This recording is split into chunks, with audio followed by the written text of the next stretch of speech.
start on the ground to run that clock. And an anxious moment or two there, but they do get him down. Now a timeout taken. Perhaps a chance for one more quick play and then another timeout if they hurry. We'll see.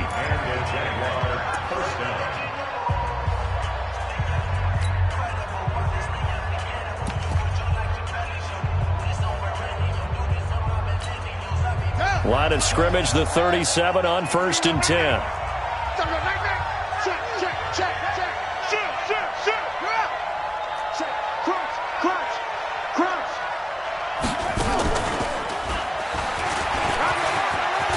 He's got a first down and then some at midfield. And he's going to be out of bounds, but not before he takes it inside the 40. A big chunk on the ground there, 27 yards.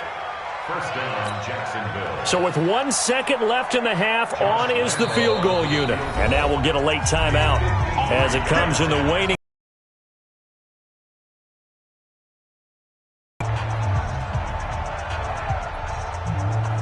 So with 1 second left in the half, on is the field goal unit. From the right hash, this from 53.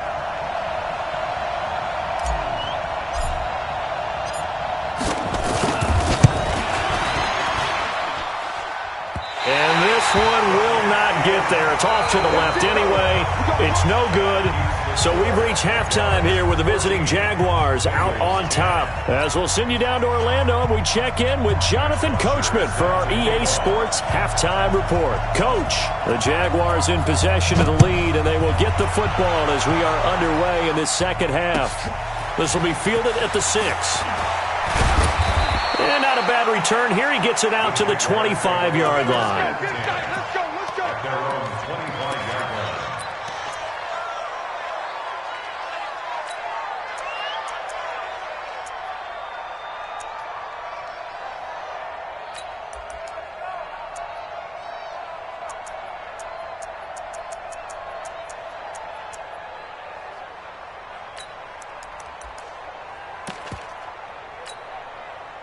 Jaguars come to the line to start their next drive. They have the lead. Now they'll be looking for some separation here as we begin the third quarter. I like the way you term that because now I think they go a little bit deeper into their playbook. They like what they did in the first half. That worked okay.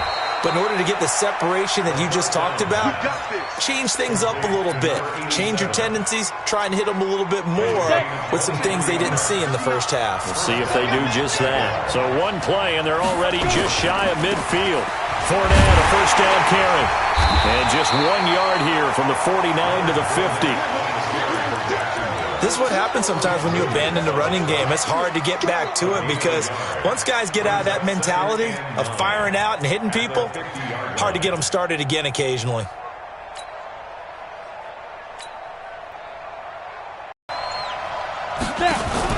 From the midfield stripe, they'll look to throw. And that'll be incomplete. I know our vantage point might be a little bit better way up here, but that looked like an ill-advised throw to me. I didn't see anything open, and this play just didn't look right from the beginning. It did not. I thought he might get outside and just chuck it away. Dangerous pass, incomplete. Minshew throwing on third down. And this time he's got the hook up. It's complete. And he's got another first down as the tackle's going to be made at the Bengals' 40. It's a gain of 10. And we see another pitch and catch there to the running back. This position just continues to evolve. They become just as critical to the passing attack as a lot of receivers, tight ends, because their ability to make people miss in the open field can really generate big plays for an offense. Fournette running out of the gun. And a pretty good run there as he gets 7 down to the 33. Well, no matter how they phrase it, staying on schedule, staying ahead of the sticks, whatever you want to call it, 7 yards on first down, that fits the bill. And this one incomplete. Too much contact to hold on to that one, and it's third down. So the incomplete pass on the last play, and that leads us to a 3rd and 3.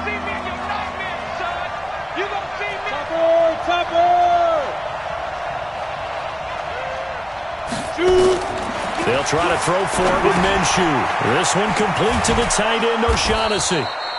And he gets the first down here as he's taken down at the 24. What a methodical drive this is turning out to be. That time 9 yards, and the sticks move again.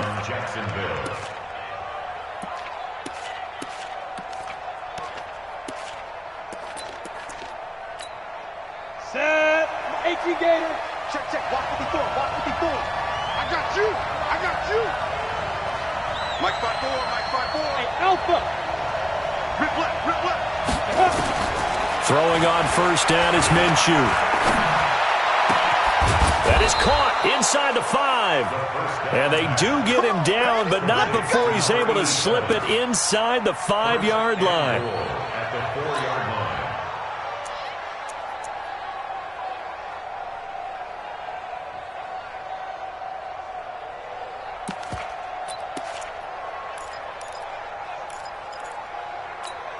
Come on, set. 15, line it. 15 line. Pilot, 64, win. Alert 3, alert 3. Alert 3.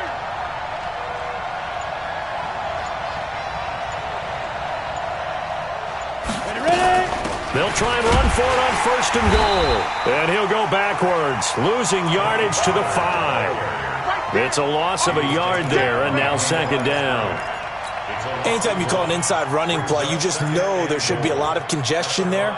You're counting on your offensive line to take control of the line of scrimmage. That didn't happen in this case, and that play got bottled up. Back at the 5-yard line now, second and goal. Big stop, D. Big stop, let's go. Wide, get wide. Leo. Check 3, check 3, check 3. Check in. And the hole closes quickly here. He can fight only to about the 4. The second down play, not much better than the first, just a gain of 1 there.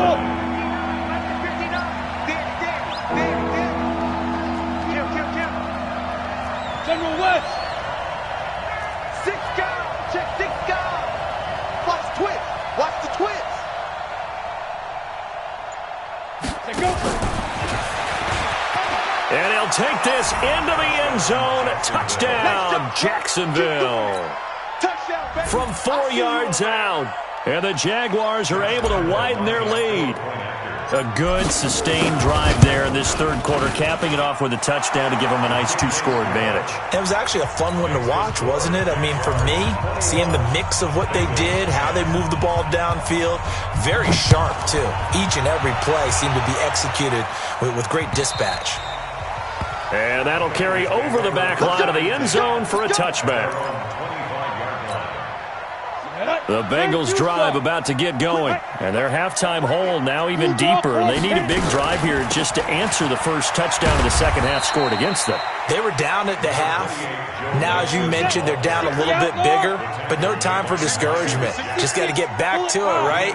Put your shoulder against the boulder and start pushing. And try and get back to where you were to start the half. Off the play fake, Finley. This one grabbed by A.J. Green. And they nearly get this all the way to midfield. Mark him down at the 49. 22 yards there, a first down. Recon, 132 fighter. A first down throw for Finley. Got an open man, that's C.J. Uzomah. And they'll get him down as he's inside the 40. It's a gain of 13, and the Bengals have a first down. Hey, seam 6. Speed dribble. Finley setting up on first down. Open man is Uzomah. And all the way in for a Cincinnati score. C.J. Uzomah, his first touchdown on the year, as his guys are back within a single score. So now the Bengals offense will stay out there as they'll decide to go for 2. To the air again, Finley. And he'll get in for the 2 points. So that'll cut the deficit down to just a field goal. Back now in Cincinnati, where the fourth quarter will begin with a kickoff following the score on the final play of the third quarter. Here's Bosher to kick it away. And this will not be returnable. It's out of the back of the end zone for a touchback.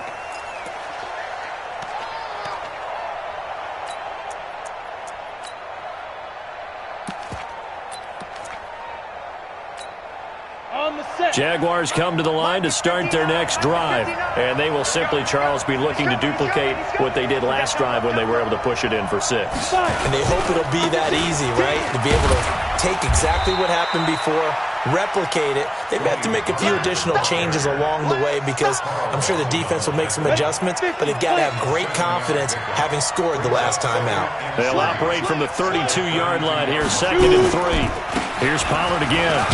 And he'll be brought down shy of the 40 at the 38-yard line. 6 yards to pick up, and that's a first down. I'm guessing you'd say this is kind of the key here. Grind out some yardage, work on that clock, see if you can continue to tick it down. Definitely. You want to bleed things out at this point, right? Continue to possess the football, gain some yardage, and put the onus on the defense.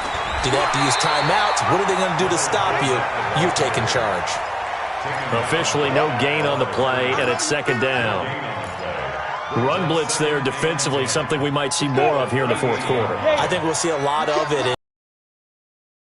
Pass blitz, you're trying to get to the quarterback. You're trying to scheme someone open who will get to the QB and make sure he gets on the ground. In a run blitz, you're actually trying to cover up gaps, trying to cover up holes so they can't run the football. That one good for a gain of 13 for Jacksonville and a first down. This quarterback now a perfect 8 for 8 to start the second half. Not bad. 1st and 10. Fournette on the toss to the right. Give him 3 on first down. It'll set up a 2nd and 7. Offensively with the lead, you want to run the ball, keep the clock going, but you also want to still kind of be in attack mode too, right? So how do you do that and not come back on your heels? Now, think about all the practices we've watched where they have that tempo period to go over things just like this, where they describe the scenario, tell you what they're looking for, and make sure that they're still attacking, yet at the same time not going so fast as to leave too much time on the clock. They had 3 yards on first down, just 1 yard there. Vision is so important for the man in the middle because his ability to look through all the clutter that's happening in front of him, diagnose a play, and then go make it and finish it, that's when the great ones know that they have the goods. One of the bigger plays in the game thus far, and the crowd getting into it as we come up on a big 3rd down.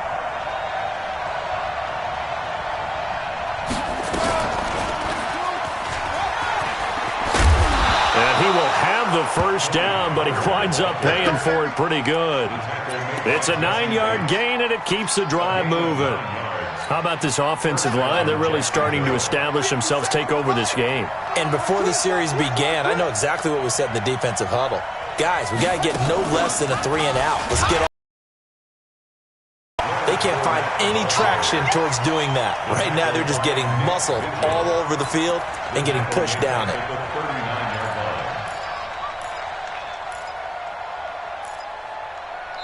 And now, defensively, they're going to burn their first timeout. Remember, they get an extra time built in coming up here shortly at the 2-minute warning. 70, Indy. Check three. He's coming. Double up. He's coming, double up.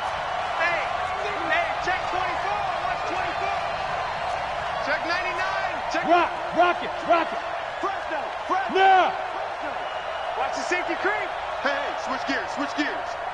56. Again, it's Fournette. And an alley to run. It looks like a pickup of 6. That leaves them with 7 yards to go on 3rd down. And this defense here going to burn their second timeout. But you can also factor in another timeout that they'll get when the clock stops at the 2-minute warning. Now Minshew. They'll try and set up the screen. It's complete. Oh, no, he lost the football. And the Bengals grab it. Well, partner, here's where team football gets tested a little bit because I know the defensive guys were over there chilling on the sidelines, and all of a sudden, they heard the sudden change call because that fumble puts them right back on the field, and they've got to go out and finish the game now themselves. Absolutely. Nursing that slim lead here in the 4th, a costly turnover. Finley now after the fumble recovery. He's got Green. And he's got it past the 30 before he's hit and dropped. It's a Bengal first down, a pickup of 11. 3 points separating these two sides with 2 minutes left to go in the 4th. So the Bengals in possession of the football here as we get you reset. They come up on a 1st and 10, desperately needing a score here on what could be their final drive. They run on 1st down, but it only produces a gain of 2. It's 2nd down now. There for the tackle, the former Wisconsin Badger, Leon Jacobs. Finley. And, a crusher there as it's intercepted. Picked off right around the 43. And he will take this one home. It's a touchdown. And so much for the game-winning 2-minute drive. I think that interception return there pretty much seals the deal. And one thing to keep in mind, in this situation with the score that close, defense isn't backing off and just giving you easy throws. They're playing aggressively as well, and they end up picking that one off and sealing the deal for themselves.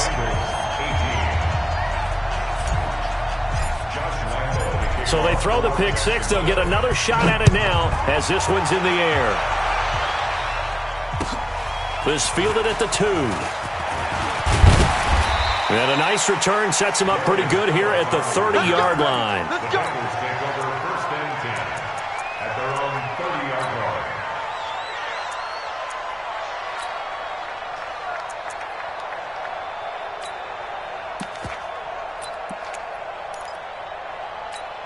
Ready. The Cincy offense about ready to go here on their next drive. Watch twist. Watch twist.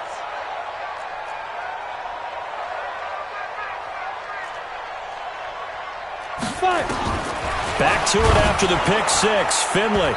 And he was hit as he threw it there, and it forces it incomplete. DJ Hayden right there on the coverage.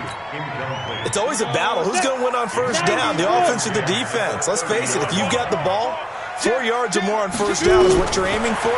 They tried to throw for it there. Nice effort to knock that one away and bring up 2nd down. And they've got it well across midfield down to the 40 before it's all said and done. And even 30 yards on a play that began back at the 30. Now Finley. And this is intercepted, and that should do it. Then it's Clinton Dix with a pick. And he will bring this all the way back out to midfield. Certainly not what he was hoping for, Charles. That's now 3 interceptions in this ball game. But there's a lot of knowledge to be gleaned every time you throw an interception if you do things the right way. And hasn't there been a pretty darn good quarterback along the way who threw a lot of interceptions early, learned from them, and became great later? Who would that be? That'd be one Peyton Manning. Threw 28 his rookie year. That's the NFL record. How'd things turn out for him? I think okay. He's a guy in all the commercials now, right? Yeah, I think he's doing okay. Two draw quarters. Watch the run. They're running it. Tight dog, tight dog, tight dog. 25, check 25. Ready? They'll go with Pollard here on 1st down. And he'll be taken down at the 44-yard line. It's a 6-yard gain on the ground, and that'll make it 2nd and 4. Charles, why didn't they just take the knee there? You're asking the question that I'm asking as well, because we've seen a lot of football where coaches decide maybe they get a little greedy. I don't know if they're doing it for stats or for what reason. We've seen it happen in college. And how about in the NFL? The miracle of the Meadowlands. All they had to do was take a knee and the game was over. The Giants ran it one more time. Ball popped free. Philadelphia picks it up and wins the game. What year was that? 1978. I think it was in November. Here's Minshew. And it's incomplete. They're still throwing to the very end. But now this game is over. So this will be a win for Jacksonville. And they were spurred on by a strong performance in that 4th quarter as they held their opponents off the scoreboard. Everyone wants to pitch a shutout for the entire game, but when you throw one in the 4th quarter, that tells everyone that you're getting stronger and dominant.